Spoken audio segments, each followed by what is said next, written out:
Hello everyone, my name is Andrea Carrera.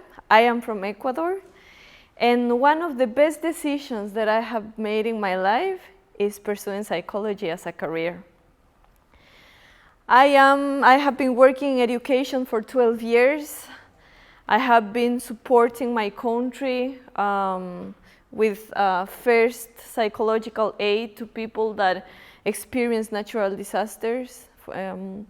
I am a family therapist, I am a book writer, I am a mental health and human rights advocate, but among all that, I try my best every day to be Amazon rainforest hummingbird, and I will explain this later.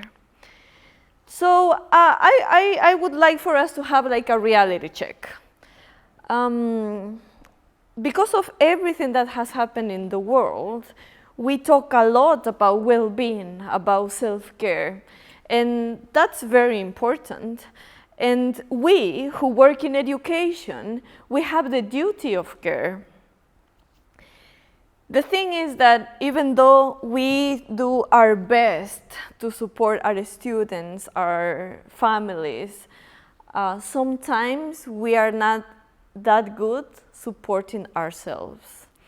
And this is why I would like to have this conversation with you all, because it's so important to reflect on the fact that we need to take a look inside before going outside. So I have a few questions that are very important so we can follow up this conversation. So the first one is, who are you? What are your personal resources? What are your strengths and areas to improve? What are the tools that you have in your backpack? Do you have pending emotional moments? Or do you have pending emotional matters? These questions are very important because mythology says that we carers, the ones that work in education, in mental health, in health, we all have an eternal wound. And because of this eternal wound, we support others. Mythology says that carers, we heal ourselves while we support others. Now, do you know what's your eternal wound? Do you know how to handle that eternal wound? We'll talk about this later. Now, another thing about this conversation is the fact that I would like to put the seed of an idea. I propose a jump from the paradigm of I take care of others to another paradigm. I take care of myself because I have the call of taking care of others. And that changes the whole situation, because that means that we need to put a lot of emphasis taking care of ourselves, and then that's going to help us taking care of others. So how can we do this? There are two concepts that are really important on this matter. The first one is self-compassion.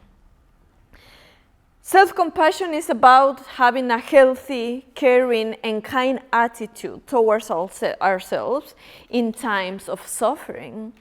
And self-compassion has three elements that are very important. The first one is mindfulness.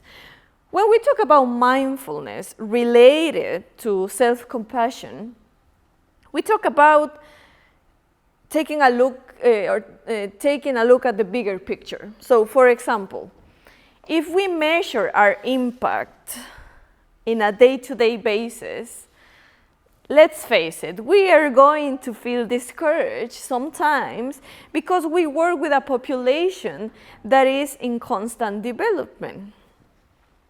Now, if we take a look at the bigger picture and we think in our impact throughout our careers, then that's going to feel more encouraging. Because of course, at the end of the day, we who work in education, we have contributed a lot in our students' lives.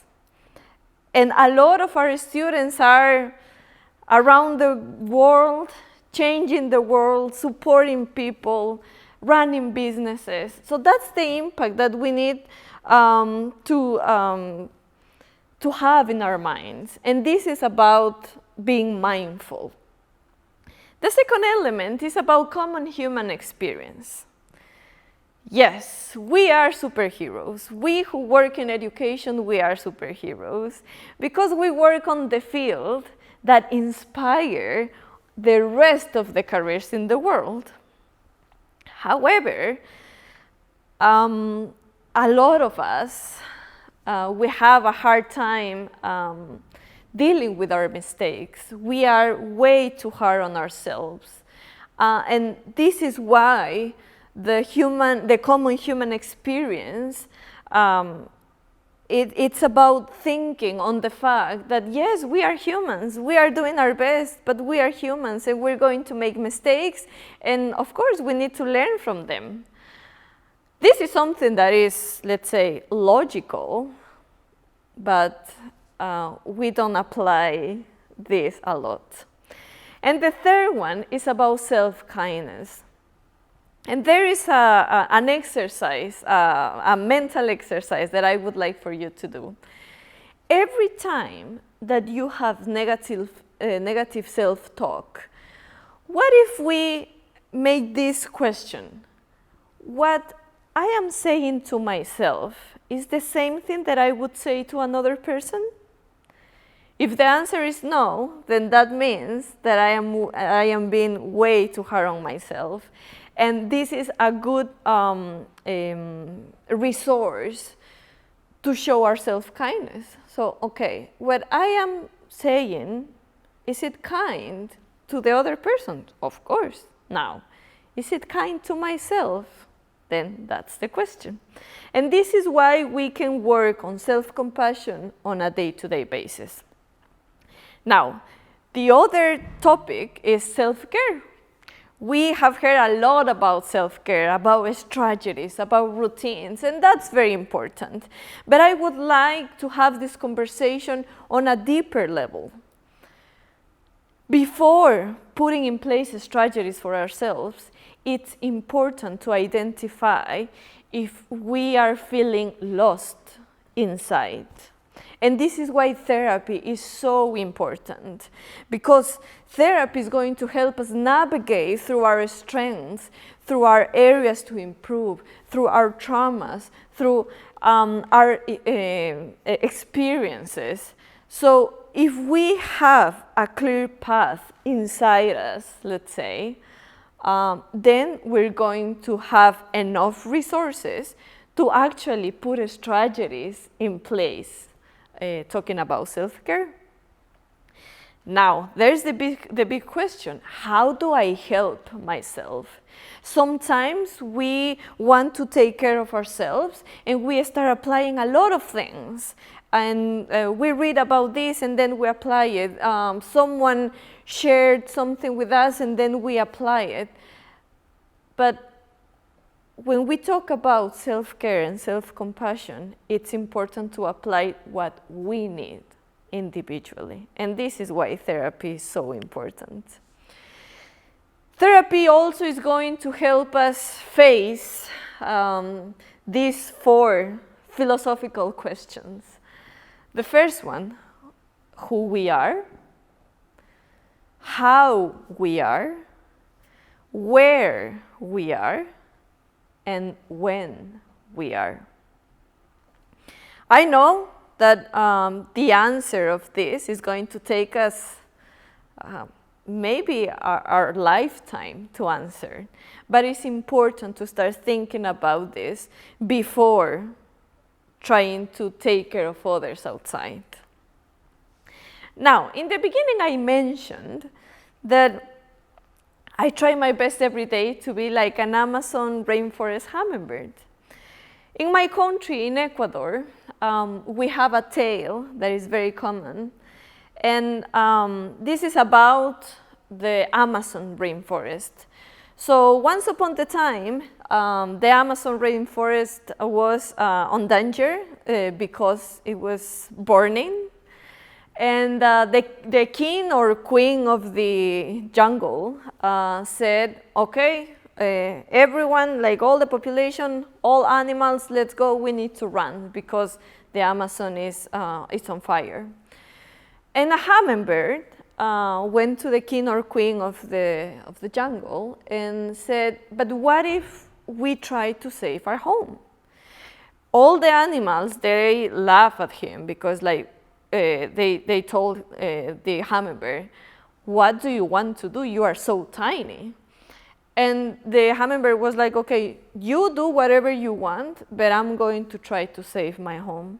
So everyone started running away, and the hummingbird went to the river, took water on its beak, and fly towards the Amazon and try to put out the fire. So he started doing that, and all the animals saw the hummingbird, and they got inspired. And they said, okay, like if the hummingbird is doing that, then maybe we can do that, we can do the same. So everyone just got back, and everyone just helped, and they saved the Amazon. So the tale says that this is why when we see a hummingbird in the Amazon rainforest, we smile, because its courageous spirit is written on the trees that the hummingbird helped to save.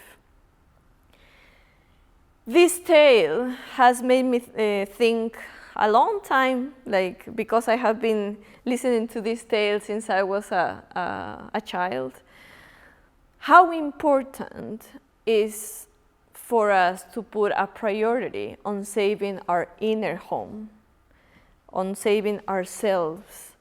Because when we save our inner home, when we try our best to support our mental health, our emotions, then we inspire others to do the same. So here's the whole idea of this conversation.